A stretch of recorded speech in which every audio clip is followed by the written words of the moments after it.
and very good evening to one and all.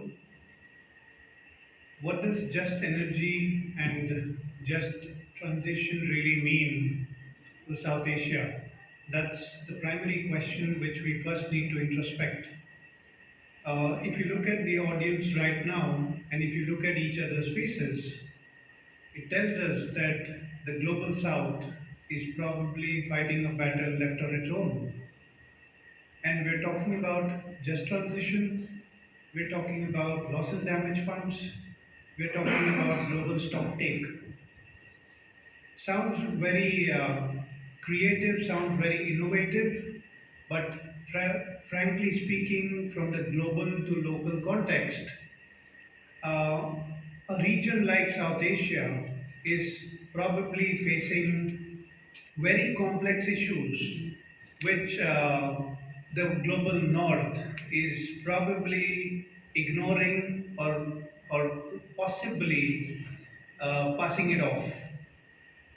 This brings us to the fact that where is public health in the process of just transition?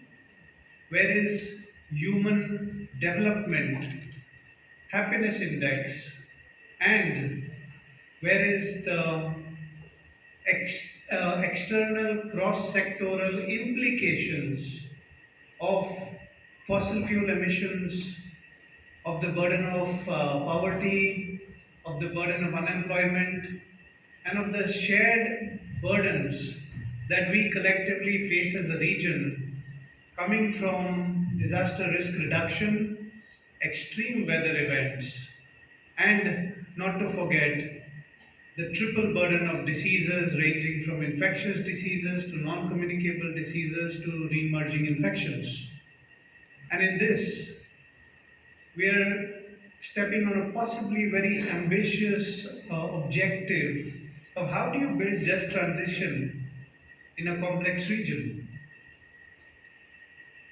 My colleagues in South Asia and around the world, particularly my community of medical doctors and nurses and allied health professionals, do not even understand what is just transition, loss and damage, global stocktake. And you know why? Because we are not trained for all these things. As doctors, we are looking at solving the mystery puzzle of diseases. But what happens beyond that? How do you build efficient health systems thriving on renewable energies and alternative systems where you prepare medical doctors to embrace the impact of climate change on human health, and what does the social, environmental, commercial, and legal determinants of health really mean for policymakers in South Asia? I mean, our problems are different. So when you list out or probably rank the problems that South Asians face, health is possibly at the bottom of the pyramid. Now, what next? Even if health is at the bottom of the pyramid, we are looking at a curative angle of health. If a patient is sick, if a person is sick, damn it, treat the disease. But the future of climate change is slow poison. It's not going to make you ill tomorrow. The classic example is look at the air in New Delhi.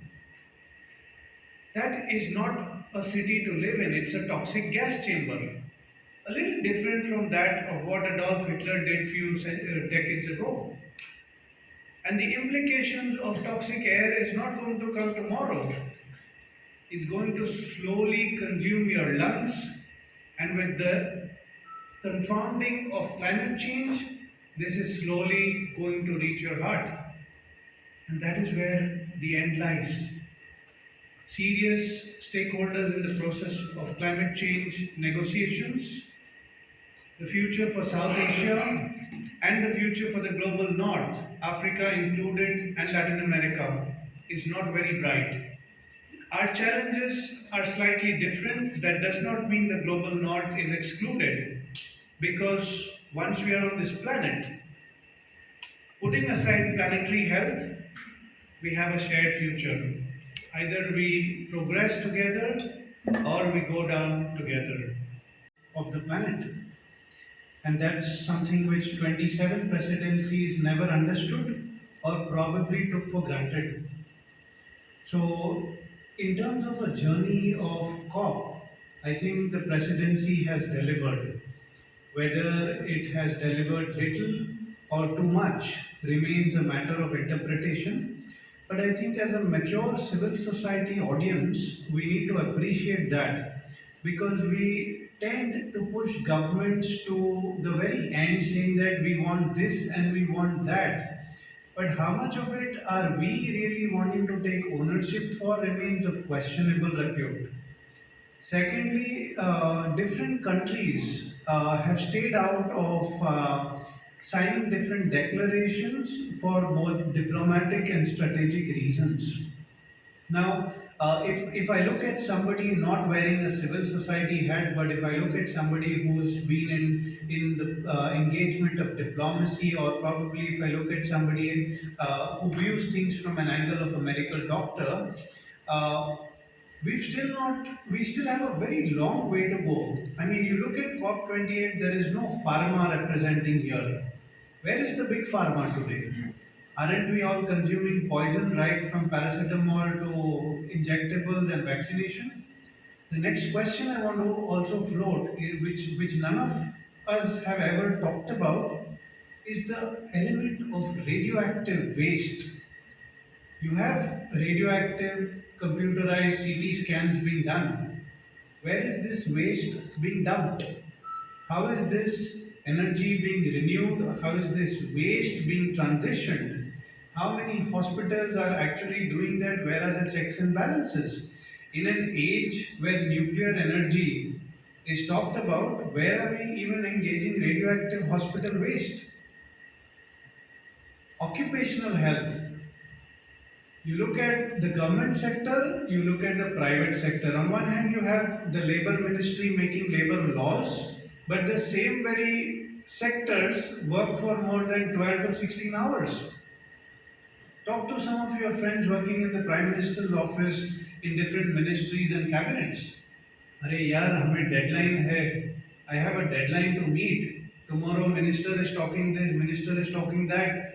Are you even implementing labor rules within your setups? Then it comes to private sectors, then it comes to civil society. So in the overall scheme of things, the conversations around just transition will make progress. What needs to be factored in, my humble submission, is the element of health systems which have till date not made any progressive steps. And when I mean health system, it doesn't really mean health systems right at the national level, but health systems at the state and a local level, where health systems actually benefit communities who are meant to receive them as beneficiaries. This is where we need to look at an angle of occupational and environment health, factoring just transition, bring in labor workforces that need to be amended, and overall, as a mature civil society, we need to really push governments, not just in South Asia but also around the world, to embrace and possibly reflect on what they have done till now and what they can do. What a few segment of civil society owners are doing is saying fossil fuels must end. But what we are not imagining is the time it took for fossil fuels to really begin. So, somebody running a fossil fuel driven industry and thriving on that economy is not going to just say that, look here, just because you're shouting, I am going to stop it. No ways. You are going to be met with further resistance of what can be done. This reminds me of the book How to Win Friends and Influence People, which possibly an erudite audience here has read. You can't win people by negotiating against their will. You win them by bringing them to a common ground of negotiation, and that's where, as negotiators on the other side of the fence, they need to realize that and probably we as stakeholders in this discussion need to step up our efforts. Thank you, Dr. Edmond, and I think that's precisely the reason that this whole topic of carbon removal and carbon capture and sequestration that has gained importance. And those of you who are following the negotiation stream must have noticed that the certain countries they haven't signed the tripling of renewable energy commitment. And if I look at the text proposed from Saudi Arabia, it's calling of phasing out of fossil fuel emissions, not phasing out of fossil fuel. And of course, they have their reliance on technology that perhaps technology can be advanced to a level where this carbon can be removed and sequestered and captured so that the harmful emissions,